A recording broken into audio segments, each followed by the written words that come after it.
నమస్తే, welcome to Sakshi digital. ఈ రోజుల్లో మనందరికీ రక్షణ ఉందా? రక్షణ లేకపోగా మన చేతిలో ఒక పెద్ద వైరస్ ఉంది. దాన్ని మనం ముట్టుకుంటున్నాం, దాంతోనే ట్రావెల్ చేస్తున్నాం, దాంతోనే ఉంటున్నాం. 6 to 60 ఇయర్ కిడ్స్ వరకు ప్రతి ఒక్కళ్ళకి ఈ వైరస్ ఉంది. వైరస్ అంటే కంగారు పడిపోకండి. నేను అనేది డిజిటల్ వస్తువుల గురించి. ఈ డిజిటల్ వస్తువులు మనం సుఖంగా ఉండడానికి మనమే తయారు చేసుకున్నటివి. కానీ వాటి వల్ల మనకు రక్షణ లేకపోగా ఇంకా మనల్ని నాశనం చేస్తున్న స్థితికి తీసుకొచ్చేసాయి. అసలు ఇంతలా అవి ఎలా పనిచేస్తున్నాయి, వాటి నుంచి మనకు రక్షణ ఉందా, లేదా వాటి నుంచి మనం ఎలా కాపాడుకోవాలన్న విషయం దానిపై మనతో పాటు cyber security expert Pendyala Krishnasastri garu ఉన్నారు. ఆయన అడిగి మరిన్ని విషయాలు తెలుసుకుందాం. నమస్కారం సార్. నమస్కారం. ఎలా ఉన్నారు సార్? బాగున్నానండి. డిజిటల్గా ఎలా ఉన్నారు సార్? అంటే మీరు ఆల్రెడీ చెప్పారు, ఈరోజు మన చేతుల్లో డిజిటల్ వస్తువు లేనిదే మనం బయటకు వచ్చే మార్గం లేదు. ఇప్పుడు నా పక్కనే మొబైల్ పెట్టుకున్నాను, మనం మాట్లాడుతుంది కూడా ఎలక్ట్రానిక్ మీడియాతోనే మాట్లాడుతున్నాం. ఏ సెకండ్కి ఏం జరుగుతుందో కూడా తెలియని పరిస్థితిలో ఉన్నాం. అది ఎందుకంటే నేను చాలాసార్లు చెప్పడం జరిగింది, టెక్నాలజీ అన్నది మనిషికి ఉపయోగపడేదని చాలా కాలం అనుకుంటాం. బట్ టెక్నాలజీ అన్నది రెండు వైపులా పదునుగా ఉన్న కత్తి అని మనందరికీ తెలుసు. అందుకే మంచి జరుగుతోంది, చెడు జరుగుతోంది. మన జాగ్రత్తలు మనం పాటించకపోతే చెడు జరగడానికి చాలా మార్గం ఉందండి. సో ఆ కంటెస్ట్లో ఈరోజు ఎట్లా ఉన్నామని చెప్పడం అనేది చాలా కష్టమైన విషయం. నేను ఇక్కడ మీతో మాట్లాడుతూ ఉండొచ్చు, నా సోషల్ మీడియాతో కానీ, నా ఫోటోగ్రాఫ్స్తో కానీ, నా ఇంటర్నెట్లో ఉన్న యూట్యూబ్ వీడియోస్తో కానీ, నా వాయిస్తో కానీ మార్ఫ్ చేసి ఎవరెవరికో మెసేజ్లు పంపించవచ్చు, ఎవరికో నేను కాల్ చేసినట్టుగా కాల్ చేసి వాళ్ళని డబ్బులు అడుగుతున్నది కూడా జరగచ్చు. నా దృష్టికి రాకపోయి ఉండొచ్చు, టు బీ ఫ్రాంక్. ఇట్లా మనం ఈ రోజుల్లో ఎట్లా ఉన్నది చెప్పడం చాలా కష్టంగా అనిపిస్తుంది. సార్, ప్రపంచంలో మొక్కైనా మానైనా మనిషి అయినా పెరుగుదల అనేది నిరంతరం కొనసాగుతూనే ఉంటుంది. కానీ ఈ డిజిటల్ వ్యవస్థ రెప్పపాటులో చాలా పెరుగుదల ఉంటుంది. అలానే దీనికి సంబంధించి పెరుగుట విరుగుటకే అనే ఒక నానుడు ఉంది కదా. యాక్చువల్లీ నిరంతరం అప్డేట్స్ తోటి మనకి రక్షణ కవచం ఎక్కువగా ఉంటుందా, తగ్గుతుందా? నేను మీరు చెప్పినట్టుగా పెరుగుట విరుగుట కొరకే అన్నది మీరు మొక్క గురించి మాట్లాడతారని అనుకుంటే, అంటే ఆ మొక్క యొక్క ఓనరు కరెక్ట్గా శ్రద్ధ పాటించి మొక్క పెరుగుతున్న కొద్దీ దాన్ని సైడ్ని ఇట్లా బేస్ డెవలప్ చేసుకుంటూ పైకి పోతే ఏ మొక్క పెరగదండి. మీరు అది అబ్జర్వ్ చేసుకోండి, నేచర్లో అబ్జర్వ్ చేసుకోండి. ఎగ్జాక్ట్లీ. మీరు దాన్ని కనుక ఏమీ కంట్రోల్ చేయకుండా పక్కన ఏమీ కట్టకుండా ఉంటే మొక్క డిఫరెంట్ డైరెక్షన్స్లో పోవడం ఉంది. అంటే మనం ఎక్స్పెక్ట్ చేస్తుంది మొక్క పైకి వెళ్తుంది అనుకుంటే దాని పాయలు పక్క వెళ్ళడానికి ఛాన్సెస్ ఉంది. ఒక స్టేజ్కి వచ్చిన తర్వాత పడిపోవడానికి కూడా ఛాన్స్ ఉంది. మొత్తం మొక్కే కూలిపోవడం కూడా ఆస్కారం ఉంది. ఓకే. సో తర్వాత మొక్క కింద ఎదిగిన తర్వాత మనకు మోస్ట్ ఇంపార్టెంట్ పునాది. అది that is very very important base. అట్లాగే ఇప్పుడు మనం ఈ కొత్త డిజిటల్ టెక్నాలజీస్ వచ్చినప్పుడు ఇందులో అసలు వేరియస్ స్టేక్ హోల్డర్స్ ఎవరైనా మనం ఆలోచించాలి. అక్కడ ఒక ఓనర్ అంటే మొక్క ఓనర్ అనుకోవచ్చు. ఇక్కడ వాడేవాడు జాగ్రత్తలు తీసుకోవాలి. రెండు, గవర్నమెంట్ కూడా కరెక్ట్ ప్రొటెక్షన్ తీసుకోవాలి. మీరు డెవలప్ చేసిన టెక్నాలజీని మిస్యూజ్ అవ్వకుండా కూడా టెక్నాలజీ డెవలప్ చేసిన వాళ్ళు ఉండాలి. ఇవన్నీ కరెక్ట్గా నడుస్తున్నాయా లేదా అని చూడడానికి న్యాయ వ్యవస్థ లాంటి కానీ, రిజర్వ్ బ్యాంక్ ఆఫ్ ఇండియా కానీ, సెబీ కానీ, ఇట్లా వేరియస్ రెగ్యులేటరీ వ్యవస్థలన్నీ కలిసి పనిచేస్తున్నప్పుడు మనకి మొక్క ఎలా పెరుగుతుందో కరెక్ట్గా ఇక్కడ ఈ వ్యవస్థ అనేది పడిపోకుండా నడుస్తుందండి. ఎప్పుడైతే ఈ వేరియస్ ఆర్మ్స్ అంటే నేను చెప్పచ్చు, పోలీస్ అనుకోవచ్చు, న్యాయ వ్యవస్థ అనుకోవచ్చు, ఫోరెన్సిక్ ఇన్వెస్టిగేటర్స్ అనుకోవచ్చు, రెగ్యులేటర్స్ అనుకోవచ్చు, ఇండివిజువల్స్ అనుకోవచ్చు, వీళ్ళందరూ కలిపి ఒక టీం కింద మనం పనిచేయనప్పుడు మనకి వ్యవస్థ అనేది కూలిపోవడం జరుగుతుంది. అట్లాగే ఇప్పుడు డిజిటల్ టెక్నాలజీస్ కూడా అదే అవ్వడానికి ఛాన్స్ ఉందండి. అందుకే మీరు చూస్తున్నారు ఈ మధ్య గవర్నమెంట్ ఆఫ్ ఇండియా కూడా డిక్లేర్ చేసిన దాంట్లో 34 నుంచి 35 వేల కోట్లు సంవత్సరానికి ఫ్రాడ్స్లో పోతున్నాయని చెప్పారు. అలాగే సుప్రీంకోర్టు మీరు జనవరిలో కూడా ఒక స్టేట్మెంట్ ఇస్తే ఒక 55 వేల కోట్ల వరకు కూడా డబ్బులు పోతున్నాయి, డిజిటల్ అరెస్ట్ అవ్వచ్చు, కొత్త కొత్త స్కామ్స్ అవ్వచ్చు జరుగుతున్నాయి. అయితే ఈ సైబర్ ఫ్రాడ్స్లో చాలామంది పోగొట్టుకునే వాళ్ళు వచ్చి పోలీస్కి రిపోర్ట్ చేయకపోవచ్చు, ఎందుకంటే వాళ్ళ రెప్యుటేషన్ డ్యామేజ్ అవ్వచ్చు. మీరు ఈరోజు చూస్తే దేశంలో పద్మవిభూషణ్ నుంచి ఐఏఎస్ ఆఫీసర్ నుంచి ఐపీఎస్ ఆఫీసర్ నుంచి కూడా డబ్బులు పోగొట్టుకున్నారు ఉంటున్నారు. కామన్ మ్యాన్ నుంచి సెలబ్రిటీ వరకు అవరండి. అయితే ఒక కామన్ మ్యాన్ పోయి నేను డిజిటల్ అరెస్ట్లో ₹1 కోటి పోయి అని చెప్పుకుంటే అది మర్నాడు మీడియాలోకి వస్తే పెద్ద ఇంపాక్ట్ ఉండకపోవచ్చు. అవును. అదే ఒక పద్మవిభూషణ్ ఒక గొప్ప సైంటిస్ట్ ఇండియాలో డిఎస్టీ లాంటి వ్యవస్థకి సెక్రటరీ కింద పనిచేసిన వ్యక్తి నేను డిజిటల్ అరెస్ట్లో 50 లక్షల వరకు పోగొట్టుకున్నాను బయటకు వచ్చి మీడియాలో చెప్తే అది ఎంత ఇంపాక్ట్ క్రియేట్ చేస్తుంది. అది మీడియాలో కూడా ఎట్లా ఉండి మొదటి పేజీలోనే వస్తుంది. ఇప్పుడు కామన్ మ్యాన్ చేసింది మీకు 6వ పేజీలో రావచ్చు, 7వ పేజీలో రావచ్చు. సో ఇట్లా మీకు వస్తే చాలా ఇవి రిప్యుటేషన్ డ్యామేజ్ జరుగుతుంది. కాబట్టి చాలామంది ముందుకు వచ్చి డబ్బులు పోగొట్టుకున్నారా లేదా అని చెప్పట్లేదు. అయితే ఒక ఎస్టిమేట్ ప్రకారం ఒక 60% వరకు మనం పోలీసుకి వచ్చి రిపోర్ట్ చేస్తున్నారు, 40% రిపోర్ట్ చేయట్లేదు అనుకుంటే ఒక ఎస్టిమేషన్ ప్రకారం భారతదేశంలో 80,000 కోట్ల వరకు సంవత్సరానికి ఈ డిజిటల్ ఫ్రాడ్స్ అన్న దాంట్లో డబ్బులు పోతున్నాయని మనం అనుకుంటున్నామండి. అది వెరీ బిగ్. మీరు కొన్ని 80,000 కోట్ల సంవత్సరానికంటే చాలా స్టేట్స్కి ఆల్మోస్ట్ లైక్ ఏంటంటే బడ్జెట్ కిందే, యాన్యువల్ బడ్జెట్ కిందే లెక్క అది. సో అంత డబ్బు మనం పోగొట్టుకుంటున్నాం అంటే అది ఎంత నెగిటివ్ ఇంపాక్ట్ మనకి క్రియేట్ చేస్తుంది. అంటే ఇది కేవలం వస్తు రూపంలో పోయిన డబ్బు గురించే మాట్లాడుతున్నాం. అంటే చాలామంది ఫేసెస్ కానీ మార్ఫ్ చేసి కానీ పోర్నోగ్రఫీ వెబ్సైట్లు వెళ్తే వాళ్ళు పడే మానసిక బాధ, రిప్యుటేషన్గా ఎంత పోయింది, దాన్ని మనం మెజర్ చేయలేం, వాల్యూ వెలకట్టలేమండి. ఈ ప్రకారం చూస్తే చాలా డ్యామేజ్ అవుతుంది ఇండియాలోనే అనుకుంటున్నాను. సరే, ఈ డ్యామేజ్ అంతటికి కారణం మళ్ళీ నా మొదటి వర్షన్కి వస్తున్నాను. కామన్ మ్యాన్ నుంచి సెలబ్రిటీ వరకు అది ఏ డివైస్ అయినా అవ్వచ్చు, ఏ ప్లాట్ఫామ్ అయినా అవ్వచ్చు, ఎలా అయినా అవ్వచ్చు. అవగాహన రాహిత్యం అనేది నా వ్యక్తిగత అభిప్రాయం. దీని మీద మీ కామెంట్ ఏంటి సార్? అంటే రెండు విధాలుగా అండి. ఇప్పుడు నేను ఈ 35,000 కోట్ల నుండి 55,000 కోట్ల నుండి మీరు ఈ డబ్బులు ఎట్లా పోతున్నాయని చూస్తే మోస్ట్లీ రెండు విధాలుగా పోతున్నాయండి. ఒకటేంటంటే తెలియక పోగొట్టుకోవడం. ఎవరో కాల్ చేస్తారు, ఏదో లింక్ పంపిస్తారు, దాన్ని క్లిక్ చేయడం వల్ల మీ మొబైల్ నుంచి బ్యాంకింగ్ ట్రాన్సాక్షన్స్ అవి జరగడం. మనం జామ్తారా అని చెప్పి ఇట్లా డిఫరెంట్ చేసాం. నేను ఓఎల్ఎక్స్లో ఏదో సెకండ్ హ్యాండ్ కార్ అమ్మడానికి పెట్టాను, ఎవరో నాకు కాంటాక్ట్ చేశారు, ఏదో మనీ ట్రాన్స్ఫర్ చేయమన్నాడు. ఫస్ట్ వాడు ఒక క్యూఆర్ కోడ్ పంపించాను, బై మిస్టేక్ నేను పిన్ ఎంటర్ చేశాను ఫర్ ఎగ్జాంపుల్, నా డబ్బులు పోయాయి. నాకు డబ్బులు రావడం మానేసి నా డబ్బులు నా అకౌంట్లోకి పోవడం. ఇవన్నీ తెలియకపోతున్నామండి.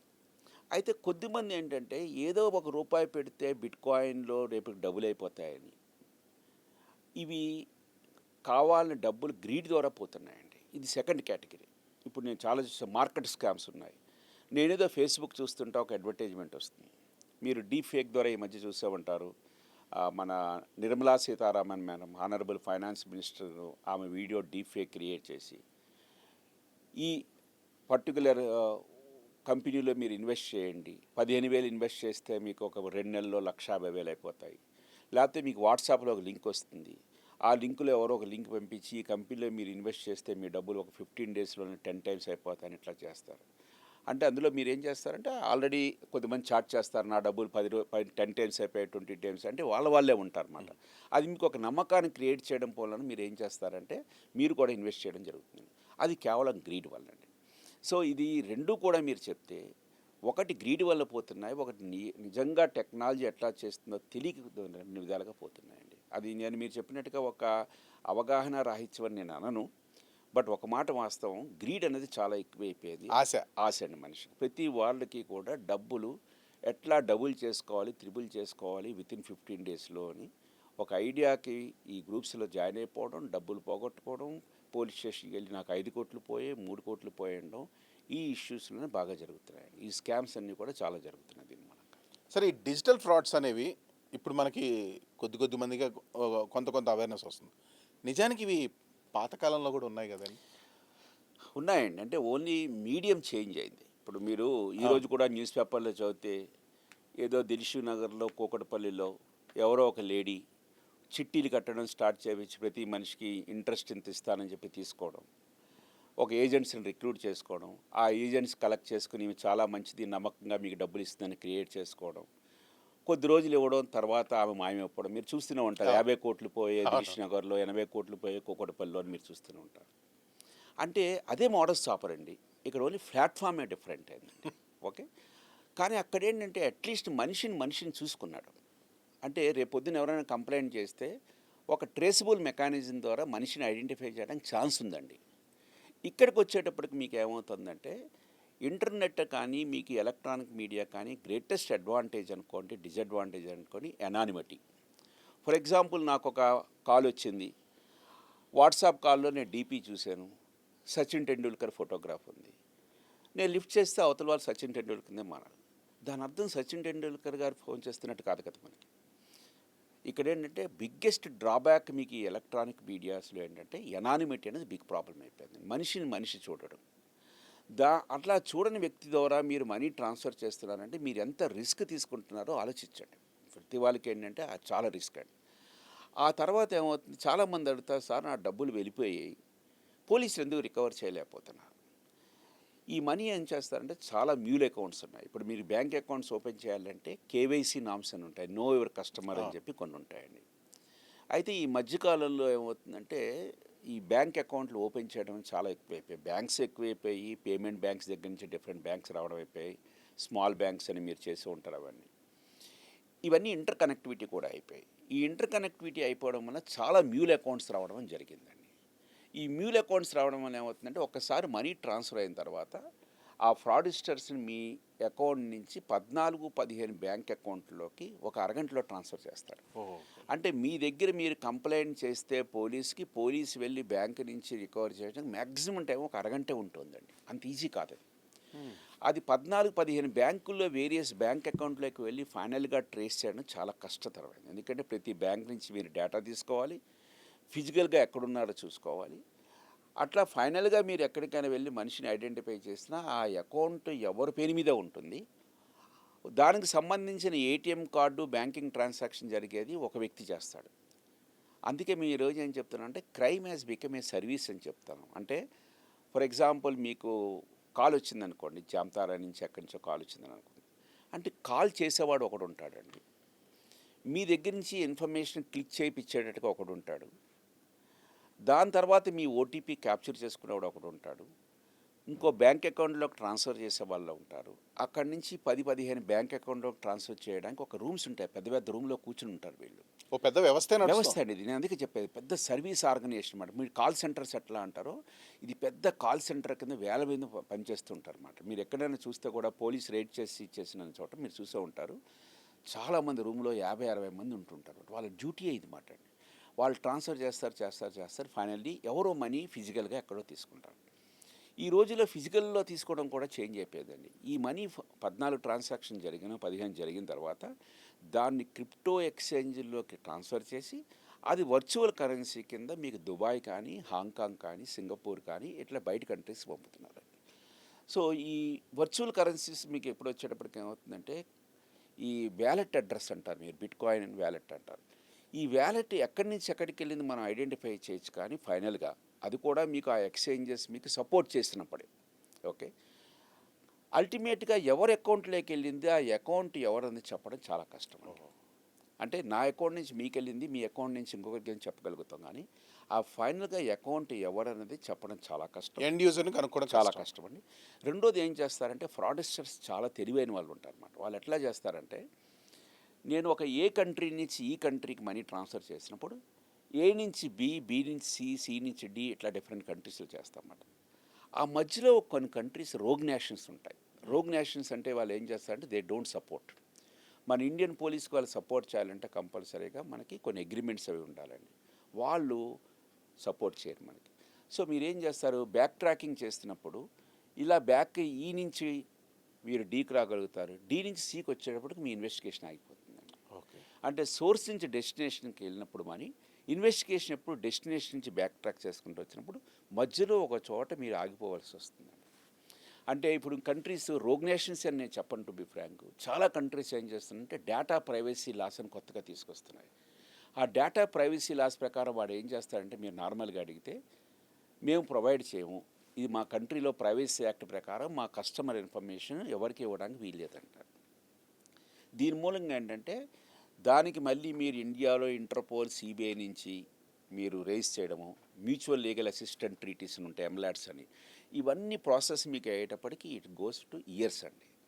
సో మీ 50,000 రూపాయల గురించి, 5 కోట్ల గురించి ఇయర్స్ ఇన్వెస్టిగేషన్, మల్టిపుల్ ఇన్వెస్టిగేషన్ చేయడం చాలా కష్టం. రెండోది ఏంటంటే మీకు మోస్ట్ ఇంపార్టెంట్ ప్రాబ్లం ఏంటంటే లా అండ్ ఆర్డర్ అనేది మనకు మోస్ట్లీ స్టేట్ సబ్జెక్ట్. ఒక స్టేట్ పోలీసు సెంట్రల్లో దాన్ని రేస్ చేసి అక్కడి నుంచి ఇంత ప్రాసెస్ మీకు జరగడానికి చాలా టైం తీసుకుంటుంది. అందుకే ఇందులో ఏంటంటే అల్టిమేట్గా మనీ ట్రాకింగ్, అక్కడ మనీ ట్రాకింగ్ చేసి ఫైనల్గా వెళ్ళిపోయిన తర్వాత 3 ఏళ్ళ తర్వాత అక్కడ మనీ ఏమి ఉండకపోవచ్చు. అందుకే రికవరీ అనేది కూడా చాలా ప్రాబ్లమాటిక్ అయిపోతుంది ఈ రోజుల్లో. సరే, ఇప్పుడు బ్యాంకింగ్ వ్యవస్థ నిరంతరం అప్డేట్ అవుతుంది. సెక్యూరిటీ వ్యవస్థ అనుకోండి, ఏదైనా అనుకోండి. సరే, మనం డీప్ ఫేక్ ఆ విషయాలన్నీ మళ్ళీ వద్దాం. ముందు బ్యాంకింగ్, మన ఫైనాన్షియల్ సెక్టర్కే మాట్లాడుకుందాం. ఫైనాన్షియల్ సెక్టర్ వాళ్ళు ఇప్పుడు ఓటీపీ స్థాయికి వచ్చాం మనం. ఓటీపీ లేని సిలిండర్ రాదు, డబ్బులు పడవు, లోపలికి పడవు, బయటికి పోవు. కరెక్ట్. ప్రతిదీ ఇండివిజువల్ ఓటీపీ. కరెక్ట్. ఇంత టెక్నాలజీ, ఈ సెక్యూరిటీ డెవలప్మెంట్ ఉన్నప్పుడు ఓకే ఇంకా ఫ్రాడ్స్టర్ మోల్స్ ఎక్కడొస్తున్నాయి? సార్, అసలు మీకు పాస్వర్డ్ గురించి, అథెంటికేషన్ గురించి నేను చెప్తాను. చెప్పండి. మీకు బాగా జ్ఞాపకం ఉంటే ఇదివరకు ఏదైనా వెబ్సైట్కి మీరు బ్యాంకింగ్ ట్రాన్సాక్షన్ చేయాలన్నా కూడా ఒక యూజర్ నేమ్, పాస్వర్డ్ ఉండేది. అంతే, అవును. అదేనండి. అంటే మీరు పాస్వర్డ్లో మీరు కనెక్ట్ అవుతున్నారంటే దాన్ని మేము యాక్చువల్గా టెర్మినాలజీలో, సెక్యూరిటీ టెర్మినాలజీలో అథెంటికేషన్ అంటారు అన్నమాట. రైట్. అంటే మీరు ఆఫీస్లోకి వెళ్తున్నారంటే తాళం తీసి లోపలికి వెళ్ళాం, ఒక తాళం అనేది మీ దగ్గర ఓకే అనుకుందాం. అయితే మీరు నార్మల్గా ఆఫీసులో వెళ్ళొచ్చు, ఏదైనా మెయిన్ రూమ్ ఉందనుకుందాం, అంటే ఎక్కడ మనీ ఉందో క్రిటికల్ రూమ్లో, దాంట్లోకి ఓన్లీ కొద్దిమంది వ్యక్తులే వెళ్ళాలని రూల్ ఉందనుకుంటాం. మీ కీ ఎవరైనా దొంగిలించి వాళ్ళు వెళ్ళిపోవచ్చు. రైట్. అప్పుడు ఎట్లా అంటే ఇప్పుడు ఏం చేస్తామంటే కీనే కాదు, ఆ వ్యక్తి మొబైల్ ఫోన్కి ఒక ఓటీపీ వచ్చేటట్టుగా కూడా ఏర్పాటు చేసుకున్నాం. కరెక్ట్. అంటే కాకుండా ఇది కూడా. అవును. దాన్ని మేము ఏం చేస్తామంటే మల్టీ ఫ్యాక్టర్ అథెంటికేషన్ అంటామని. రైట్. అంటే నేను బ్యాంక్కి లాగిన్ అయినప్పుడు ఒకప్పుడు యూజర్ నేమ్, పాస్వర్డే ఉండేది. ఈ పాస్వర్డ్స్ అన్నది వాళ్ళు గెస్ చేయడం మూలన అవ్వచ్చు, మనం స్ట్రాంగ్గా పాస్వర్డ్ పెట్టుకోకపోవడం అవ్వచ్చు. ఈ లాట్ ఆఫ్ ఫ్యాక్టర్స్ మూలంగా పాస్వర్డ్తో లాభం లేదు, పాస్వర్డ్స్ లీక్ అవ్వడానికి ఛాన్స్ ఉంది. ఎట్లా లీక్ అవుతుందంటే కూడా చెప్తా. కొద్దిమంది పాస్వర్డ్ ఏదో వెహికల్ నేమ్ పెడతారు, ఇంట్లో కుక్క పేరు పెడతారు, ఈజీగా గెస్ చేసుకునేది పెడతారు. బ్యాంక్స్ మీరు 8 character alphanumeric upper case lower case కాంబినేషన్తో పాస్వర్డ్ పెట్టుకోమన్నా కూడా పాస్వర్డ్ ఎక్కడ లీక్ అవుతాయంటే, మనం ఈ పాస్వర్డ్స్ని జ్ఞాపకం పెట్టుకోవడం ఎట్లాగని చెప్పేసి 8 క్యారెక్టరే పెడతారు, మీరు ఆల్ఫా న్యూమరికే పెడతారు. ఎట్లా అంటే పెడతారంటే admin@123 అని పెడతారు. For example A capital admin బాగానే ఉంది, వచ్చింది, సింబల్ వచ్చింది, ఆల్ఫా న్యూమరిక్ అన్నీ మీ రూల్స్ అన్ని సాటిస్ఫై చేశారు. ఎప్పుడైనా హ్యాకర్, మేము చాలా కంప్యూటర్ ఆర్గనైజేషన్స్లో హ్యాకర్ పెనిట్రేట్ అయినప్పుడు వాడు స్పెసిఫిక్గా దీని ద్వారా టెస్ట్ చేయడానికి ట్రై చేస్తాడు. అంటే పాస్వర్డ్ మీరు 8 క్యారెక్టర్ పెట్టినా వాడు గెస్ చేసే పాస్వర్డ్ మీరు పెడుతున్నారు, అది కరెక్ట్ ప్రాసెస్ కాదు. రెండోది ఏమవుతుందంటే, మీ కంప్యూటర్ సిస్టంలో కానీ యాంటీవైరసెస్ కానీ ఎక్కడైనా రెగ్యులర్గా అప్డేట్ కానప్పుడు మీకు ఛాన్స్ ఏముంటుందంటే, ఈ సిస్టంలో మీకు తెలియకుండానే ఒక మాల్వేర్ ప్రోగ్రామ్ నడుస్తున్నప్పుడు ఆ మాల్వేర్ మీ పాస్వర్డ్ని క్యాప్చర్ చేసుకోవచ్చు. సో ఆ క్యాప్చర్ చేసుకుని వాడు లాగిన్ అవ్వచ్చు మీ బ్యాంక్ అకౌంట్లో. అందుకని బ్యాంక్స్ అన్నీ ఏం డిసైడ్ చేశాయంటే, పాస్వర్డ్ ఒకటి సఫిషియెంట్ కాదు, వాడు లాగిన్ అయిన తర్వాత ట్రాన్సాక్షన్ చేయాలంటే కంపల్సరీ వాడు మొబైల్ ఫోన్కి ఓటీపీ డెలివరీ చేయాలని వచ్చిందండి. అది రెండో ఫ్యాక్టర్ అథెంటికేషన్ మాట. ఓకే, ఈ రెండో ఫ్యాక్టర్ అథెంటికేషన్ ఎందుకు అవుతుందంటే, ఆ మొబైల్ ఫోన్కి మీకు వచ్చింది, మీ మొబైల్ డివైస్లో కూడా ఏదైనా మాల్వేర్ ప్రోగ్రామ్ నడుస్తున్నప్పుడు మీకు వచ్చిన రిమెంబర్ ఓటీపీ వాడికి వెళ్ళిపోవడానికి ఛాన్స్ ఉంది. మీరు ఈ మధ్య వినే ఉంటారు ఏపీకే ఫైల్స్ అని, మీరు వినే ఉంటారు. పరివాహన్ యాప్ అని చెప్పి, ఈ చలాన్ అని చెప్పి, రోజ్గార్ అని చెప్పి ఇట్లా ఏపీకే రావడం, క్లిక్ చేయడం. అదేం చేస్తుందంటే మీ ఏపీకే ఫైల్ మీ మొబైల్లో, మేము దాన్ని యాక్చువల్గా మా టెక్నికల్ టెర్మినాలజీలో రిమోట్ యాక్సెస్ ట్రోజన్ అంటాం అన్నమాట, ర్యాట్ అంటాం. నార్మల్లో మాల్వేర్ అనుకుందాం, వైరస్ అనుకుందాం, ఏదైనా సింపుల్ వర్డ్ వాడతాం ఎందుకంటే పబ్లిక్ అండర్స్టాండ్ అవ్వడానికి. మీరు చేస్తున్నప్పుడు ఏమవుతుందంటే ఆ ఓటీపీ వాళ్ళకి డెలివరీ అయిపోతుంది.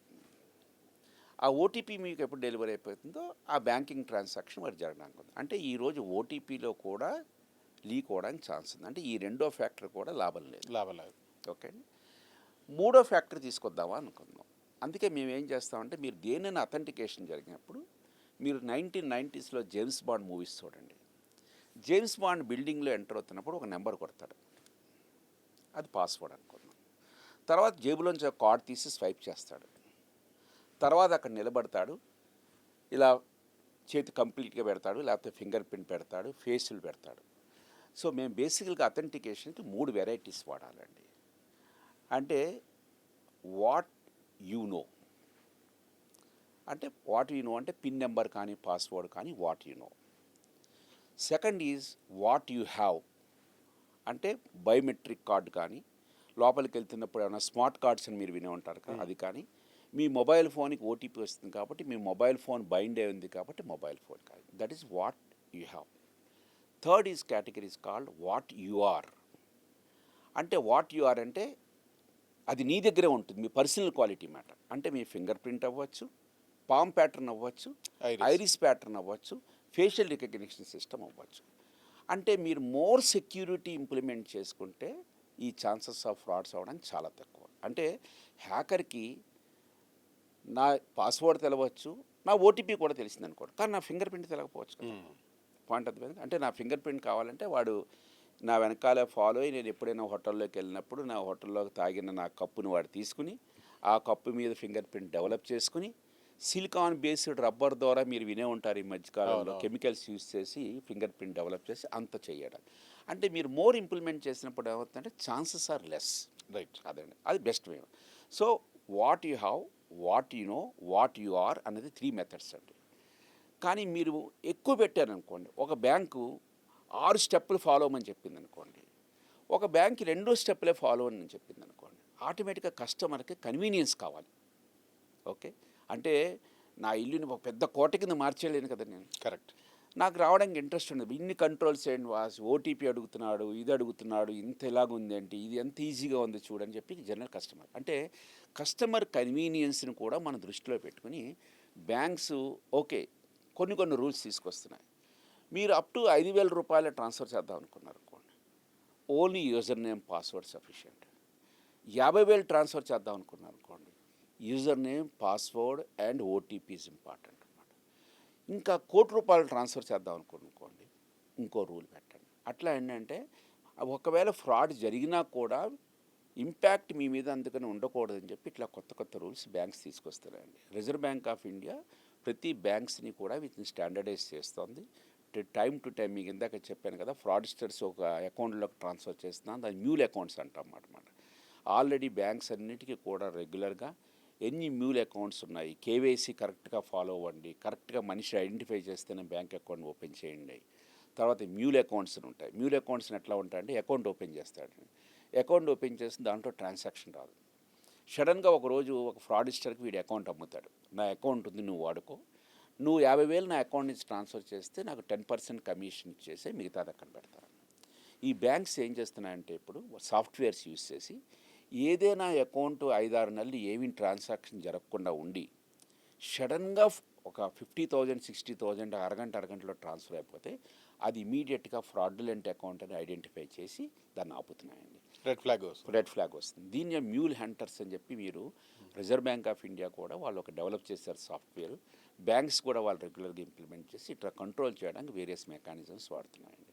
So multi factor authentication system అనేది చాలా ఇంపార్టెంట్ అయిపోయింది. అయితే చాలామంది కస్టమర్స్ ఏం చేస్తారంటే డ్రాబ్యాక్ నేను చెప్తున్నా, ఇన్ని పాస్వర్డ్స్ నేను జ్ఞాపకం పెట్టుకోలేను సార్, నా యాహూకి అదే పాస్వర్డు, నా బిగ్ బాస్కెట్కి అదే పాస్వర్డు, నా బ్యాంకింగ్కి అదే పాస్వర్డ్ అంటాడు. అయితే ఎక్కడ పడితే అక్కడ వీళ్ళు వెళ్ళి యాహూ ఓపెన్ చేస్తారు. యాహూ అవ్వచ్చు, మీ జీమెయిల్ అకౌంట్స్ అవ్వచ్చు, అక్కడ లీక్ అయిందనుకోండి, అదే దాంతో వీళ్ళు బ్యాంక్కి కూడా లాగిన్ అవ్వడానికి ఛాన్స్ ఉంది. అందుకే మేము కస్టమర్స్కి ఏం చెప్తాం, 8 character alphanumeric upper case lower case non guessable password వాడండి, ఫస్ట్ పాయింట్. రెండో పాయింట్, పాస్వర్డ్స్ని రెగ్యులర్గా చేంజ్ చేస్తూ ఉండండి. మూడో పాయింట్ మేము ఏం చెప్తాం, అన్నిటికీ ఒకటే పాస్వర్డ్ వాడద్దు, డిఫరెంట్ రిమెంబర్కి డిఫరెంట్ వాడండి. నీకు 4 డిఫరెంట్ బ్యాంక్ అకౌంట్స్ ఉంటే better to change all the 4 different వాడండి. కానీ వీళ్ళు కూడా ఎట్లా చేస్తారంటే ఏదో సాయిరామ్ 123, సాయిరామ్ 345, సాయిరామ్ 567 అని వాడతారు. సాయిరామ్ అనేది కామన్గా ఉంటుందండి. సో హ్యాకర్కి ఒక పాస్వర్డ్ వస్తే ఆటోమేటిక్గా వీళ్ళు ట్రైల్ అండ్ రిమెంబర్ ట్రై చేస్తారు వాడు, ఎందుకంటే వాడికి సక్సెస్ కావాలి కాబట్టి 2-3 అటెంప్ట్స్ చేస్తాడు, సక్సెస్ఫుల్ అవుతాడండి. ఇది కరెక్ట్ పద్ధతి కాదు. నేను చాలామంది చూసా పాస్వర్డ్ ఏం చేస్తారంటే వాడు అందులో వెహికల్ నెంబర్ కానీ ఇయర్ ఆఫ్ బర్త్ కానీ పెడుతుంటారు. నేను శాస్త్రిగా నేను జ్ఞాపకం పెట్టుకోలేకపోతున్నాను, ఒకటే పెట్టి ఈ ఇయర్ ఆఫ్ బర్త్ 1985 1986 లాగా పెడతారు. అది కరెక్ట్ పద్ధతి కాదు. సార్, ఈ బ్యాంకింగ్ నుంచి సామాన్యులకి సెలబ్రిటీ అందరికీ అనుకోవచ్చులేండి, బ్యాంకింగ్కి సంబంధించి మాత్రం మీరిచ్చే సూచనలు సలహాలు జస్ట్ షార్ట్ అండ్ క్రిస్ప్ ఒక 2 to 3 పాయింట్స్లో చెప్పండి సార్. అంటే పబ్లిక్ సార్, నేను రిపీటెడ్గా ఇదే పాయింట్ నేను చెప్తున్నానండి. మీరు ఏ డివైజెస్తో మీరు బ్యాంకింగ్ ట్రాన్సాక్షన్ చేస్తున్నారో ఆ డివైజెస్ మీద అన్నెసరీ అప్లికేషన్స్ ఏవి రన్ చేయొద్దు. ఇప్పుడు ఏం చేస్తారంటే ఆ డివైస్ ఉంటుంది, వాడికి వాట్సాప్లో ఏదో లింక్ వస్తుంది, లేకపోతే వాడి ఇంట్లో పిల్లాడు గేమింగ్ ఆడుకోవడానికి ఇస్తారు, వాడు ఏదో గేమ్ ఇన్స్టాల్ చేస్తారు. ఆ గేమ్ ఇన్స్టాల్ చేసినప్పుడు ఏమవుతుందంటే ఈ ర్యాట్స్ అన్నవి కూడా మీకు మొబైల్లోకి వచ్చేస్తాయి.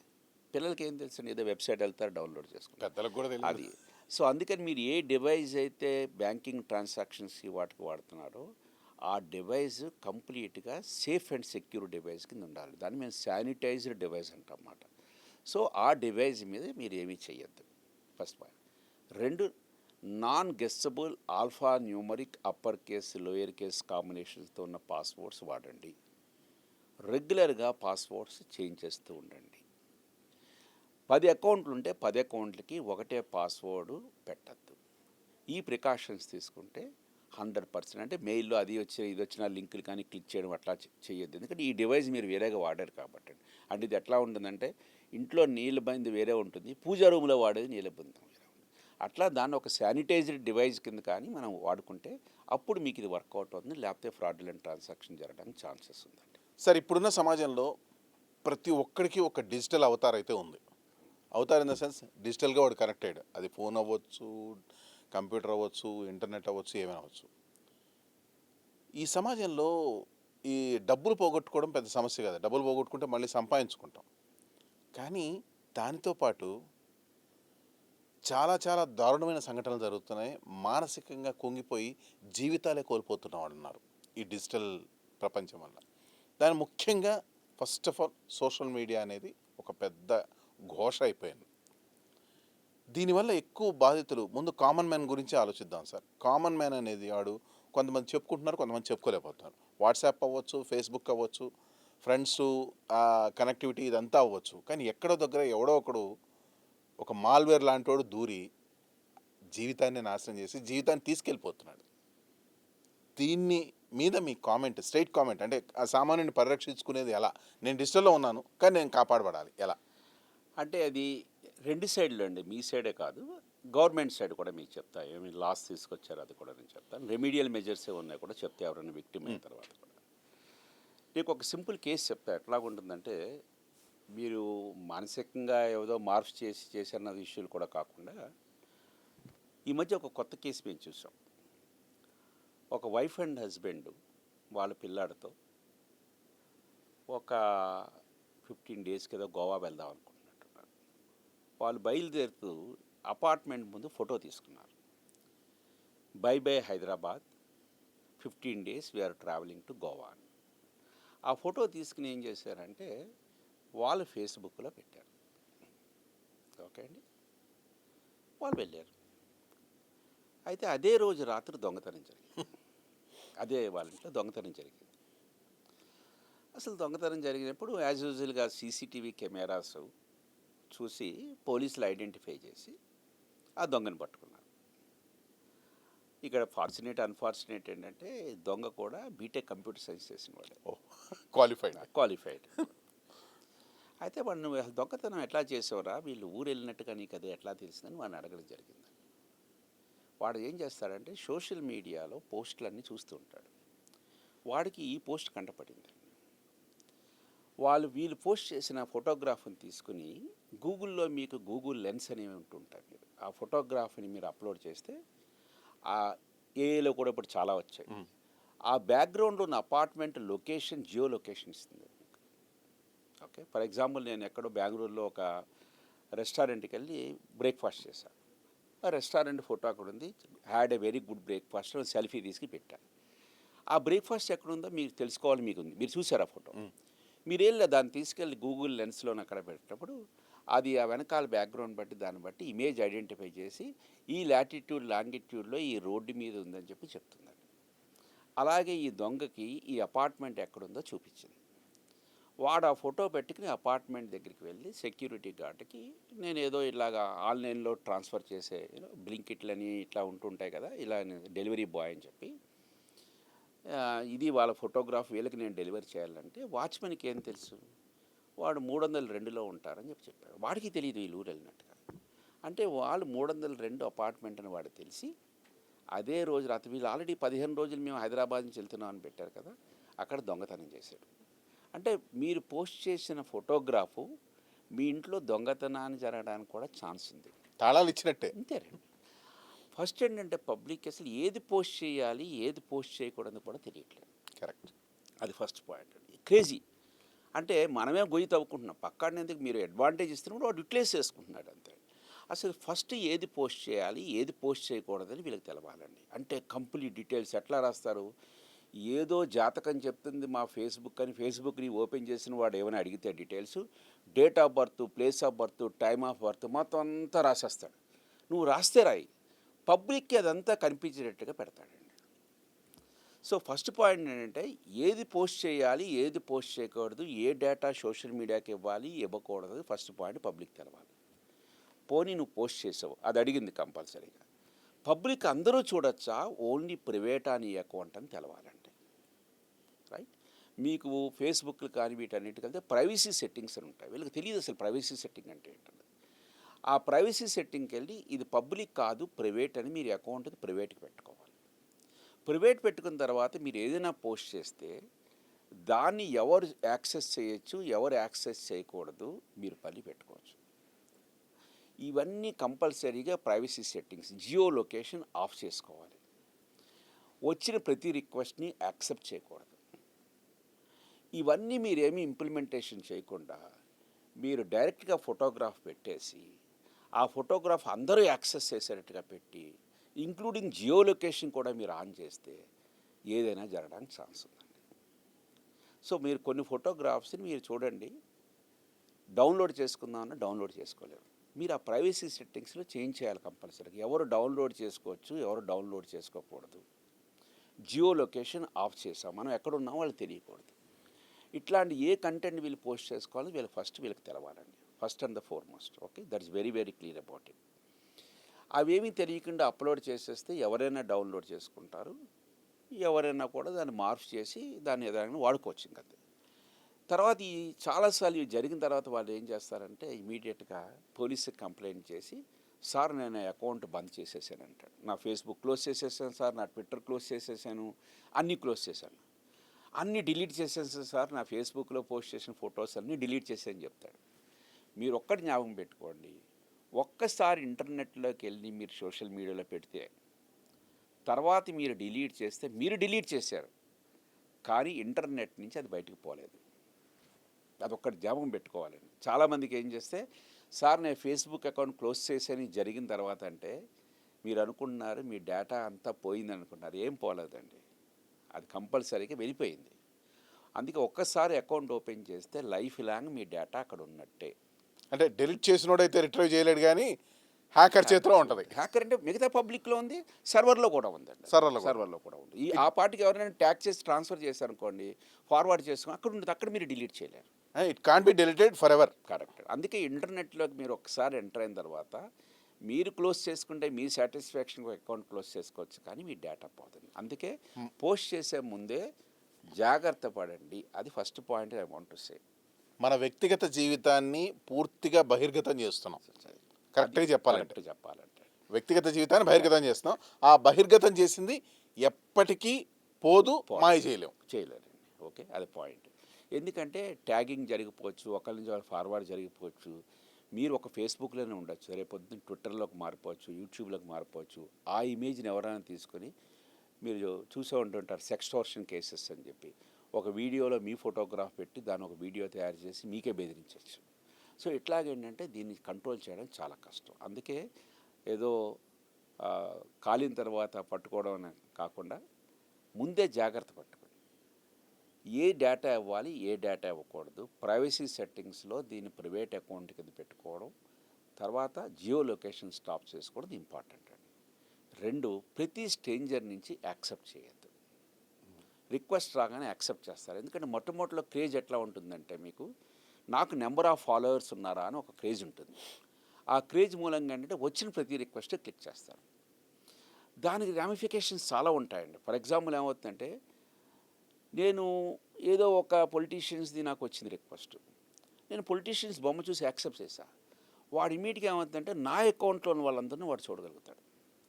వాడేం చేస్తాడంటే మెసెంజర్లో, ఫేస్బుక్ మెసెంజర్లో వాడు పంపిస్తాడనమాట, ఇట్లా నేను శాస్త్రి ఫ్రెండ్ని, నేను ఇక్కడ అమెరికాలో స్టక్అప్ అయిపోయాను ఇరాన్ వార్ మూలంగా, నా క్రెడిట్ కార్డ్ డబ్బులు ఎన్ని అయిపోయి, ఇమీడియట్గా నా అకౌంట్ ట్రాన్స్ఫర్ చేయండి అని అడుగుతాడు.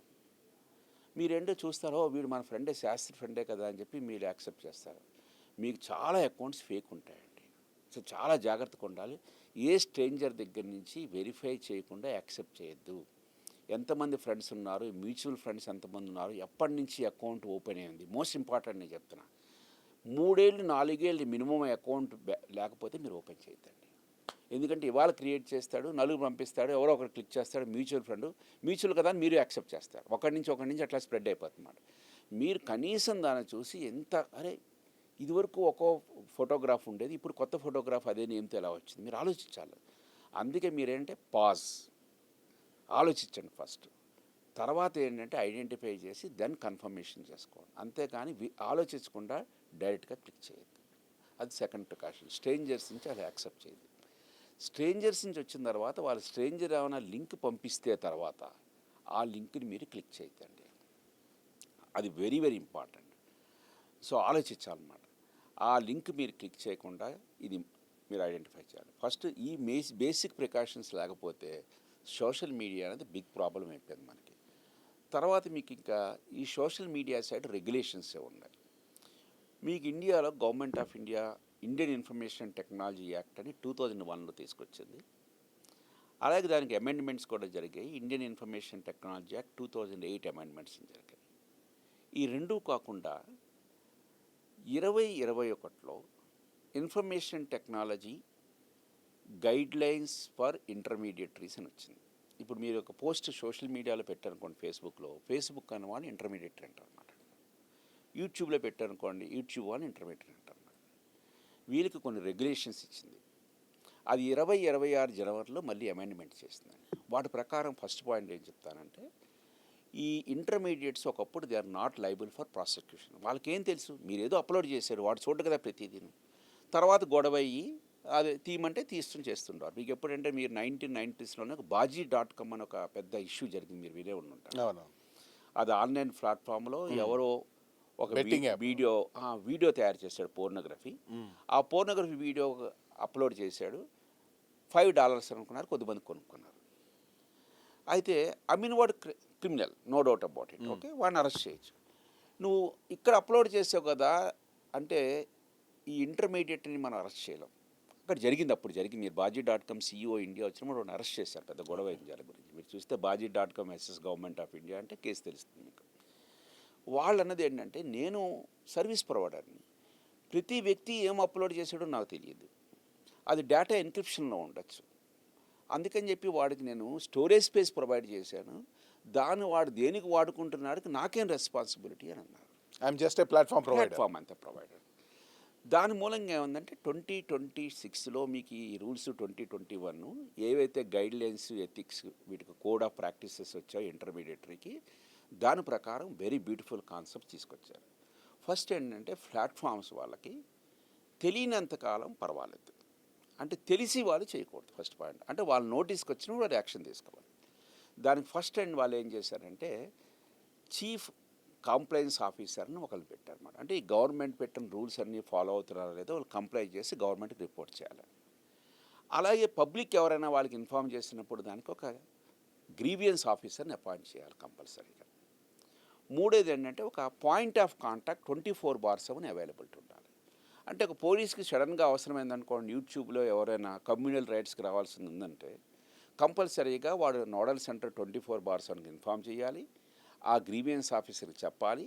అవి యాక్షన్స్ అన్నీ జరిగిందా లేదో, ఓవరాల్గా కంట్రీ మన భారత ప్రభుత్వం రూల్స్ ప్రకారం ఇదంతా నడుస్తుందో లేదో కంప్లైన్స్ ఆఫీసర్ గవర్నమెంట్కి కంప్లై అవుతున్నట్టుగా రిపోర్ట్ ఇస్తూ ఉండాలి.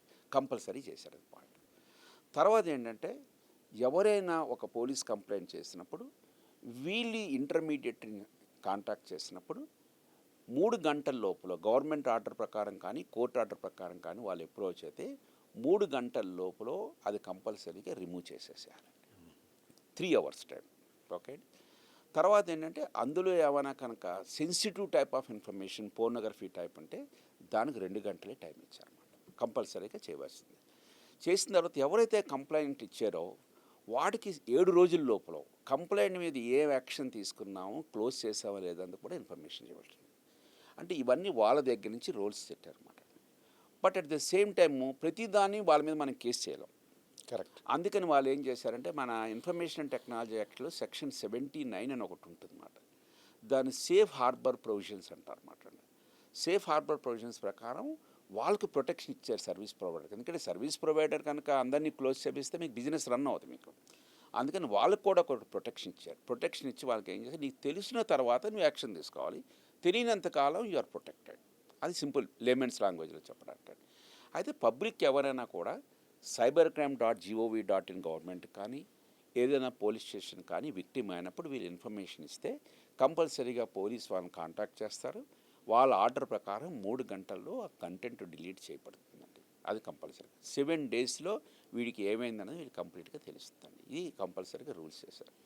బట్ అక్కడ సేమ్ టైం కూడా ఈ ఎవరైతే ఫ్రాడ్స్టర్స్ ఉన్నారో వాళ్ళకు కూడా వార్నింగ్ ఇవ్వడం జరిగింది. ఎవరైతే కంటెంట్ పోస్ట్ చేస్తున్నారో వాళ్ళు కంపల్సరీగా ఇది ఏఐ జనరేటెడ్ ఇమేజ్ కాదు అని చెప్పాలి. అక్నాలెడ్జ్ చేయాలి. వీడు చెప్పాలని కంపల్సరీగా this is not a AI generated image or video అని వీడు అక్కడ కంపల్సరీ చెప్పాలి. అది కూడా రూల్. రెండోది వీళ్ళు చెప్పరు. ఫ్రాడ్స్టర్స్ ఎందుకు చెప్తారండి, వాళ్ళు చెప్పరు కంప్లీట్గా. వాళ్ళు అందుకని ఏం చేస్తారంటే ఈ సర్వీస్ ప్రొవైడర్స్ ఎవరైతే ఇంటర్మీడియట్స్ ఉన్నారో వాళ్ళకి ఏం చెప్పారంటే మీరు కొన్ని ఏఏ ఎనేబుల్డ్ అంటే ఆర్టిఫిషియల్ ఇంటెలిజెన్స్ యూస్ చేసి మీకు ఎప్పుడైనా సస్పిషన్ కానీ ఏమైనా ఐడెంటిఫై చేస్తే ఇమీడియట్లీ వాటిని తీసేయమని చెప్పారండి. ఎందుకంటే ఈ మధ్య మార్కెట్ స్కామ్స్ నేను చెప్పాను కదా, ఈ మార్కెట్ స్కామ్స్ బాగా ఎక్కువ జరిగిపోతున్నాయి. నిర్మలా సీతారామన్ అవ్వచ్చు, మన ఐ థింక్ నారాయణమూర్తి గారు మీరు ఉన్నారు కదా, నారాయణమూర్తి ఇన్ఫోసిస్ చైర్మన్, ఆయన పేరు మీద వీడియోలు, వాళ్ళ మిస్సెస్ సుధా నారాయణమూర్తి గారి మీద వీడియోస్, ఇట్లా ఇన్వెస్ట్ చేయండి అట్లా ఇన్వెస్ట్ చేయండి జరిగింది, చాలామంది పోతున్నాయి. అయితే పవర్ టు బ్లాక్ వెబ్సైట్స్ అనేవి ఇదివరకు ఏంటంటే only certain computer emergency response team government of ఇండియాకి అధికారం ఉండేది. ఇప్పుడు మీకు మన సెబీ కూడా ఇచ్చేది మార్కెట్స్ రావడం. అంటే వాళ్ళు చాలా వెబ్సైట్స్లో మీకు ఎక్కడైతే ఉంటున్నాయో వాటిని తీసేస్తున్నారు. అంటే వీళ్ళు కూడా ఆర్టిఫిషియల్ ఇంటెలిజెన్స్ని యూజ్ చేసి ఏ వాట్సాప్ గ్రూపుల్లో కానీ ఏ సోషల్ మీడియాలో కానీ ఇట్లాంటి అడ్వర్టైజ్మెంట్స్ వెళ్తున్నాయో ఇమీడియట్గా వాటిని డిలీట్ చేస్తున్నారు. కానీ డిలీట్ చేసినా కూడా ఒక అరగంటలో మళ్ళీ వస్తూ ఉంటుంది. ఏదైనా కొత్త యూఆర్ఎల్ క్రియేట్ చేయడం, ఇది చాలా ఆపడం చాలా కష్టం. అంటే ఇది ఒక్కళ్ళ వల్ల అవ్వట్లేదు, మల్టిపుల్గా different set of people work చేస్తే కంపల్సరీగా ఈ ప్రాబ్లం ట్యాకిల్ చేయొచ్చండి. ఈ సోషల్ మీడియాలో మన ప్రికాషన్స్ తీసుకోవాలి, at the same time intermediate precautions తీసుకోవాలి, అలాగే police are also taking the action. ఇట్లా అందరూ కలిపి వర్క్ చేస్తేనే ఈ ప్రాబ్లం సాల్వ్ అవుతుంది. సరే, ఈ సోషల్ మీడియా త్రూ సామాన్యుడు బలవడం పరిపాటే. కరెక్ట్. మనం అనుకున్నట్టు అవగాహన రాహిత్యం అనుకోవచ్చు, ఇంకేదైనా అనుకోవచ్చు. సెలబ్రిటీ స్థాయి వ్యక్తులు అంటే వాళ్ళకి ఒక వ్యవస్థే ఉంటుంది, వాళ్ళ ప్రొఫైల్ మెయింటైన్ చేయడానికి కూడా ఒక వ్యవస్థ ఉంటుంది. అంత వ్యవస్థ ఉన్నా కూడా బాధితులు అవుతున్నారు. ముఖ్యంగా ఈ మధ్య తీసుకున్న రీసెంట్ ఇన్సిడెంట్స్, రష్మిక మండన, ప్రియాంక చోప్రా డీప్ ఫేక్ వీడియోలు ఎక్కువ సర్క్యులేట్ అయ్యాయి, చాలా ఇష్యూస్ అయ్యాయి. అలాగే డబ్బుల విషయం, ఈ లావణ్య త్రిపాఠి కూడా డబ్బులు ప్రకారం కూడా. మరి సెలబ్రిటీ స్థాయికి అంత వ్యవస్థ ఉండి కూడా వాళ్ళు కూడా దెబ్బతింటున్నారు కదా. సామాన్యుడు ఏమీ తెలియకుండా దెబ్బతింటున్నాడు. దెబ్బ అనేది కామన్ అయిపోతుంది. మరి దానికి అంతంటూ లేదా, సొల్యూషన్ లేదా అసలు? అంటే నేను చెప్పాను కదండి, అంటే ఫస్ట్ వీళ్ళకి అవేర్నెస్ ఉండాలి. అది సామాన్యుడికి రైట్. ఓకే, 100% వీళ్ళకి అవేర్నెస్. పాపం వీళ్ళకి తెలియని వాళ్ళు కూడా వాళ్ళు మార్పు చేసి పెట్టడానికి ఛాన్స్ ఉంది, నేను కాదు. అందుకే మీకు అక్కడ నేను చెప్పింది ఏంటంటే ఎవరైతే అప్లోడ్ చేస్తున్నారో వాళ్ళ మీద ఐటీ యాక్ట్ ప్రకారం సెక్షన్స్ ప్రకారం మనం తీసుకోవచ్చు కంపల్సరీ. 66 రిలేటెడ్ అన్నీ కూడా మీరు తీసుకోవచ్చు, చాలా ఉన్నాయి అందులో. ఐడెంటిటీ థెఫ్ట్ దగ్గర నుంచి అన్నీ ఉన్నాయి. సో అక్కడ మీకు కంపల్సరీగా లీగల్ మెకానిజం ఉంది. అట్లాగే సర్వీస్ ఇంటర్మీడియట్ ప్రొవైడర్స్ కూడా రెస్పాన్సిబిలిటీస్ ఇచ్చారు వాళ్ళు కంపల్సరీగా. ఓకే అండి. సో ఇవన్నీ క్యుములేటివ్ ఫ్యాక్టర్స్ ప్రకారం తీసుకోవచ్చు. ఇది జరిగినా కూడా మనం డిటెక్ట్ చేయడానికి చాలా కష్టం అవుతుందండి. అంటే ఇది చెప్పడం ఈజీగానే ఉంటుంది, నేను చెప్తాను. మీరు చూసే ఉంటారు, ఓ సినిమా రిలీజ్ అవుతుంది, చాలాసార్లు చూసారు. సినిమా బాగున్నా కూడా మీకు ఒక 100 మందిని 1000 మంది పెట్టి దాని గురించి నెగిటివ్ కామెంట్స్ పెట్టించడం అయితే జరిగిపోతుంది. ప్రాబ్లం ఎక్కడవుతుందండి అంటే ఈ టెక్నాలజీస్ ద్వారా వాళ్ళు ఎట్లా అని చెప్పాను కదా, ఇంటర్నెట్లో ఒక డ్రాబ్యాక్ అంటే ఎనానిమిటీ. నేను మీ పేరు మీద ఒక ఫేస్బుక్ ప్రొఫైల్ క్రియేట్ చేయొచ్చు, మీ పేరు మీద ఒక ఈమెయిల్ ఐడి క్రియేట్ చేయొచ్చు. దాని ద్వారా నాకు యూట్యూబ్లోకి లాగిన్ అవుతానండి. లాగిన్నే కామెంట్ చేస్తాను. కామెంట్ చేస్తే క్లియర్గా మీరే అని చెప్పడం చాలా కష్టం. రెండో పాయింట్ అంటే మీరు కామెంట్ చేసిన తర్వాత మీరు ఎప్పుడైనా యూట్యూబ్ లాగిన్ అయినప్పుడు నేను డైరెక్ట్గా లాగిన్ అయితే నా ఐపీ అడ్రస్ వాళ్ళు రికార్డ్ చేస్తారు. అయితే వీళ్ళు ఏం చేస్తారంటే డైరెక్ట్గా login అవ్వరండి.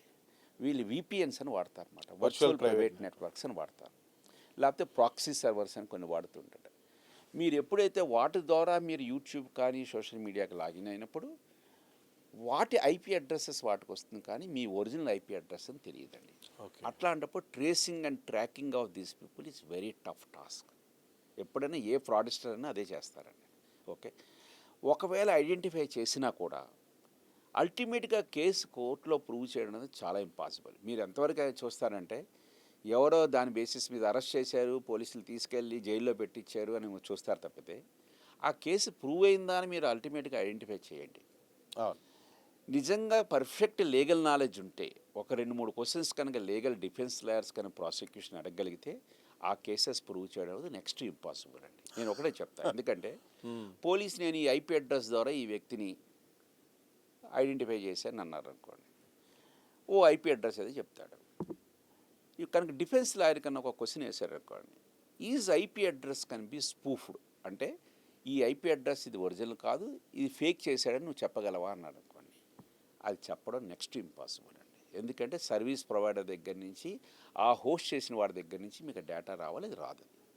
So can IP address can be spoofed అంటే ఆన్సర్ ఇస్ వాట్, ఎస్ అన్నాం అనుకోండి, కేసు పోతుంది. సో అందుకే మీరు ఐడెంటిఫై చేసి పట్టుకున్నారని తెలుస్తారు, కానీ ఫర్దర్ చాలా లీగల్ ఇష్యూస్ ఉంటాయి ఇందులో. తర్వాత మీకు సర్వీస్ ప్రొవైడర్ డేటా ప్రొవైడ్ చేయాలి. గవర్నమెంట్ ఆఫ్ ఇండియా సిఈఆర్టీ ఏం చేస్తుందంటే ఏవైతే విపిఎన్ కంపెనీస్ ఆఫర్ చేస్తున్నారో విపిఎన్ సర్వీసెస్ వాళ్ళు లాక్స్ మెయింటైన్ చేయాలి. అంటే నేను నా సిస్టమ్ నుంచి విపిఎన్ కనెక్ట్ చేసుకున్న, విపిఎన్ ద్వారా ఎవరిని అటాక్ చేశా, అటాకర్స్కి విపిఎన్ ఐపీ వచ్చింది, నేను విపిఎన్ సర్వీస్ ప్రొవైడర్ దగ్గరికి వెళ్ళి ఈ ఐపీ అడ్రస్ ఎవరికి ఇచ్చేవు అని వాడు చెప్తే వాడు నాది ఐపీ చెప్పాలి. దాని విపిఎన్స్ లాక్స్ మీరు మెయింటైన్ చేయాలని రూల్ పెట్టింది. ఈ రూల్ పెట్టడం మూలనంటే విపిఎన్ అనేది గుడ్డికి వాడచ్చు, బ్యాడ్కి వాడచ్చు. అవును. అందుకని విపిఎన్ సర్వీస్ ప్రొవైడర్స్ ఏం చేశారంటే ఈ రూల్ ప్రకారం మేము ఇండియా నుంచి ఆపరేట్ చేయమని బయటకు వెళ్ళిపోయారు. నువ్వు విపిఎన్ ఇక్కడ ఇండియాలో కూర్చుని సింగపూర్లో విపిఎన్ని మీరు కొనుక్కోవచ్చు. కరెక్ట్. సో దీని ప్రాబ్లం ఏమవుతుందంటే ఈ ఫ్రాడ్ చేసే వాళ్ళందరూ కూడా ఎవరైతే ఇట్లాంటి పనులు చేస్తారో వీళ్ళందరూ విపిఎన్స్ యూజ్ చేయడం వలన ట్రాకింగ్ ట్రేసింగ్ అనేది చాలా టఫ్ అయిపోయింది, ఇంకా కాంప్లికేట్ అయిపోయింది టు బి ఫ్రాంక్ అండి. So it's not so easy to trace and track the people. ఎవడైనా కనుక దొరికినా కూడా వాడికి టెక్నాలజీ తెలవకపోవడం మూలాన వాడు డైరెక్ట్గా లాగిన్నే చేస్తున్నాడు తప్పితే నిజంగా ఈ క్రిమినల్స్ని పట్టుకోవడం వాడికి నాలెడ్జ్ ఉంటే నెక్స్ట్ ఇంపాసిబుల్ అండి, not possible to be frank, not at all possible అండి. వాడికి ఇట్లా విపిఎన్స్ వాడుకుని టార్ బ్రౌజర్స్ వాడుకుని నేను మల్టిపుల్గా లింకే కనెక్ట్ చేసుకోవచ్చు, నా ఐపీ ఈజ్ నాట్ ట్రేసబుల్ అనుకుంటే ఈజీగా చేసుకోవచ్చు అండి. గొంతు నుండి పైకి రావాలనుకుంటాం కానీ ఇంకా గొంతు లోపలికి వెళ్ళలేం కదా. అలాగే ఇప్పుడు ఈ టెక్నాలజీకి ఏఐ ఒకటి తోడి అయింది. కరెక్ట్. అది ఫోన్ ద్వారా అవ్వచ్చు, ఇంటర్నెట్ ద్వారా అవ్వచ్చు, ఎక్కడైనా సరే ఏఐ అనేది బాగా ప్రబలిపోతుంది. కరెక్ట్. ఆర్టిఫిషియల్ ఇంటెలిజెన్స్ అనేది మనకి బాగా ఉపయోగపడాలి. కరెక్ట్. కానీ ఎక్కువగా తప్పుడు దారిలోకి వెళ్ళిపోతుంది అన్నది ఇప్పుడు తెలుస్తోంది. కరెక్ట్ అండి. ఈ ఏఐ నుంచి అసలు నకిలీ అనే వ్యత్యాసం కూడా వచ్చేసింది. రైట్. ఏఐ కాకుండా ఏఐ అని తెలుసుకునేలా ఏమైనా సూచనలు ఉన్నాయా? దీని ప్రాబ్లం మీరు అంటే AI is good for as well as bad అండి, అది మీరు చెప్పారు. అందుకని ఏంటంటే కంట్రీస్ కూడా మీరు ఫస్ట్ సిస్టమ్ సెట్ చేస్తున్నాం, రెగ్యులేటరీ మెకానిజం అట్లా గాల్లోకి వదిలేదు. మీరు చూస్తే నీతి ఆయోగ్ ఉంది కదా, మన ఇండియాలో ఏఐ ఎట్లా గ్రో అవ్వాలని చెప్పి కంప్లీట్గా ఒక డాక్యుమెంటేషన్ ఇచ్చింది, రెగ్యులేషన్ ఇచ్చారు. రెగ్యులేషన్ అంటే ఇది ఒక రోడ్ మ్యాప్ ఇచ్చింది టు బి ఫ్రాంక్. రైట్. అందులో some of the key important aspects whole వరల్డ్లో వాడుతుంది ఏంటంటే రెస్పాన్సిబుల్ ఏఐ, అంటే మీరు ఏఐని రెస్పాన్సిబుల్ వాడాలి, ఎథికల్ పర్పసెస్కి వాడాలి. ఫర్ ఎగ్జాంపుల్ ఇండియాలో ఉన్న పాపులేషన్ జీనోమ్ సీక్వెన్స్ని ఐడెంటిఫై చేసి దాని మీద ఏఐ ద్వారా ఒక virus, corona type virus create చేయొచ్చు. జెనెటిక్ ఇట్స్ ప్రూవ్డ్ మాట, ఆల్రెడీ ప్రూవ్డ్ అండ్ అంటే that is for bad purpose. అంటే ethical use of what AI. Already అమెరికాలో ఒక కేసు నడుస్తోంది. ఒక very popular mobile phone company దాని ఫోన్తో అమెరికాలో కానీ ఆ కంట్రీస్లో కొద్దిమందిని ఫోటో తీసుకుంటే ఫోటోగ్రాఫ్ చాలా బ్యూటిఫుల్గా చూపిస్తుంది.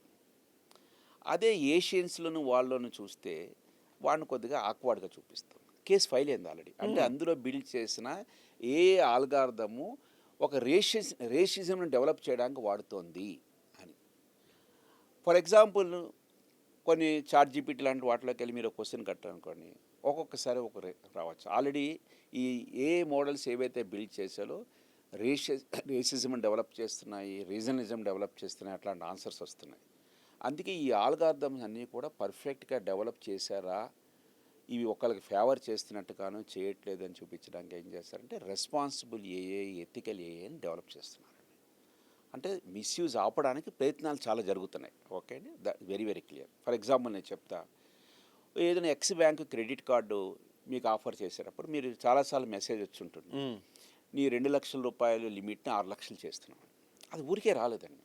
వాళ్ళు ఏం చేస్తారంటే మీరు చేస్తున్న ట్రాన్సాక్షన్స్, మీరు రెగ్యులర్గా పేమెంట్ చేస్తున్నవి ఎక్కడ డిఫాల్ట్ అవడం, ఇవన్నీ ప్యాటర్న్స్ తీసుకుని ఆ మోడల్ ద్వారా ఎవరికి ప్రాస్పెక్టివ్ కస్టమరు, ఎవరికి లిమిట్ ఇంక్రీజ్ చేయొచ్చు, ఎవరికి గోల్డ్ కార్డ్ నుంచి ప్లాటినం కార్డుకి ట్రాన్స్ఫర్ చేయొచ్చు, ఇట్లాంటివన్నీ ఆల్రెడీ ఏఏ ద్వారా మోడల్స్ బిల్డ్ చేశారు.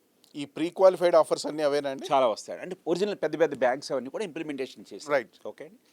ఫర్ ఎగ్జాంపుల్ రేపు పొద్దున్న నేను అప్లై చేశా, నా కార్డ్ రిజెక్ట్ అయింది, నేను ఒక కేసు ఫైల్ చేయొచ్చు. ఎట్లా చేయొచ్చు? ఈ ఏఏ ఆల్గారిథం ఈ బ్యాంక్ వాడుతుంది, స్పెసిఫిక్గా నా రిలీజియన్ బట్టి, నా రీజన్ బట్టి, నా క్యాస్ట్ బట్టి రిజెక్ట్ చేసి ఉండొచ్చు. వాళ్ళకి వస్తుంది, నాకు రావట్లేదు అని చేసినప్పుడు ఏమవుతుందంటే ఆ ఏఏ మోడల్ మీరు ఏదైనా డెవలప్ చేశారో is it giving a ethically correct, so that it is not favouring some caste కానీ కమ్యూనిటీ కానీ, దాన్ని బట్టి మనం ఉంటుందండి. అందుకని రెస్పాన్సిబుల్ ఏఏ, ఎథికల్ ఏఏ అండ్ ఇదంతా కరెక్ట్గా నడుస్తుంది లేదా గవర్నెన్స్ ఆఫ్ ఏఏ అని మెకానిజం బిల్డ్ అవుతున్నాయి. అది వన్ సైడ్ అండి. అది positive side. Perfect, very good. AI is compulsory really changing it is highly useful for us. మీరు అన్నట్టుగా నెగిటివ్ సైడ్ ఆటోమేటిక్గా డెవలప్ అవుతుంది. మీరు నెగిటివ్ అంటే ఓన్లీ పబ్లిక్ పర్స్పెక్టివ్లో మేము ఏమవుతున్నామంటే ఇదే ఈ డీఫేక్ క్రియేట్ చేయడం. రైట్. డీఫేక్ అనేది మీరు ఈరోజు అంటున్నారు, కానీ మేము 15 ఏళ్ళ నుంచి కూడా చూస్తున్నామండి. కానీ తేడా ఏంటంటే నేను చెప్తాను. 15 ఏళ్ళ క్రితం మీరు డీఫేక్ వీడియో చూస్తే ఆర్ డీఫేక్ ఆడియో, ఏదో నాకు కాల్ వచ్చింది, మా ఫ్యామిలీ మెంబర్, మా బ్రదర్ కాల్ చేసినట్టుగా ఉన్నట్టుంది వాయిస్, అయితే వింటుంటే నేను గుర్తుపట్టేవాడిని, ఇది మా బ్రదర్ కాదు, వేరే వీడియో ఇది కాదు. అంటే అప్పుడు ఆల్గారిథమ్స్ ఏమైపోయాయంటే అంత గొప్పగా డెవలప్ అవ్వలేదు. ఈ ఆల్గారిథం మీకు ఫైన్ ట్యూన్ అయ్యాయి. ఇప్పుడు ఈ ఫైన్ ట్యూన్ అవ్వాలంటే మీకు డేటా బాగుండాలి. ఆ డేటా బాగున్నప్పుడు ఏమవుతుందంటే మీకు ఆటోమేటిక్గా ఈ ఆల్గారిథం అంత మ్యాసివ్ డేటా మీద చేసినప్పుడు మీకు బ్యూటిఫుల్ రిజల్ట్స్ వస్తాయి. అంటే ఏ 15 ఏళ్ళ క్రితం ఉంది, ఏ ఈరోజు ఉంది. కానీ అప్పుడు యాక్యురసీ తక్కువ, ఇప్పుడు యాక్యురసీ ఎక్కువ. అంటే ఆల్గారిథమ్స్ చాలా ఫైన్ ట్యూన్ అయ్యాయి. ఈ ఫైన్ ట్యూన్ అవ్వాలంటే మీకు బాగా డేటా కావాలి కదా. ఈ డేటా ఎక్కడి నుంచి తీసుకొచ్చారు వీళ్ళు? మీరు నేనే కారణం. మీరు చూడండి, ఫేస్బుక్లో ఒక 9-10 సంవత్సరాల క్రితం మీరు వెళ్ళారు, ఒక యాప్ వచ్చింది, mister Sastri, do you want to know how you will appear at the age of 30, 40, 50, 60, 80 అని ఒకటి వచ్చింది. ప్లీజ్ అప్లోడ్ అవర్ ఫోటోగ్రాఫ్ అన్నారు. మీరు ఫోటోగ్రాఫ్ అప్లోడ్ చేశారు. మీరు చూస్తారో 30 ఏళ్ళకి నేను ఎట్లా ఉంటా, 50 ఏళ్ళకి ఎట్లా ఉంటా, 70 ఏళ్ళకి ఎట్లా ఉంటా, 80 ఏళ్ళకి మీరు చూసే ఉంటారు కదా. లేకపోతే నేను ఏదో చూస్తున్నా, Sastri, do you want to know how your appear in which character in Baahubali movie అంటాడు. మనం అట్లా ఫోటోగ్రాఫ్ పెట్టగానే ఏదో నీ ఫేస్ కట్టప్ లాగా ఉంటుందని ఏదో ఇస్తాడు. మనం ఆనందపడతాం, అరే మనం ఎట్లా ఉన్నామని. యాక్చువల్గా మీ ఫోటోగ్రాఫ్ని వాడు ఈ ఆల్గారిథమ్స్ ఫైన్ ట్యూన్ చేయడానికి వాడుకున్నాడు. ఓకే. అంటే మన డేటానే మన మీద ప్రయోగిస్తున్నారండి ఈరోజు. అంటే మనకి ఆ సెన్స్ లేదు. అప్పుడు నేను ఈరోజు కూడా ఫర్ ఎగ్జాంపుల్ నేను ఇక్కడి నుంచి బంజారా హిల్స్కి వెళ్ళాలనుకోనుకోండి, నేను యూట్యూబ్లోకి మన గూగుల్ మ్యాప్స్లోకి వెళ్ళి బంజారా హిల్స్ నా రెసిడెన్స్ తార్నాకా నుంచి నేను పెడతాను. ఈ కొత్త జనరేషన్ వాళ్ళు ఉన్నారు, వాళ్ళు ఎంతసేపు ఏం చేస్తారు, బటన్ నొక్కి బంజారా హిల్స్ రోడ్ నెంబర్ 1 అంటాడు. మీ వాయిస్ వెళ్ళిపోయింది. పాయింట్ అర్థమైందండి? అంటే మీరు ఏం డేటా వాళ్ళకి ఇస్తున్నారు, మీరు బి సర్ప్రైజ్ టు నో. నేను చాలామంది అవసరం ఉన్నా లేకపోయినా, ఇది నా మొబైల్ ఫోన్, నేను మీకు తెలిసి నేను ఎట్లాంటి ఆర్గనైజేషన్స్లో పనిచేశానని మీకు తెలుసు. ఓకే అండి,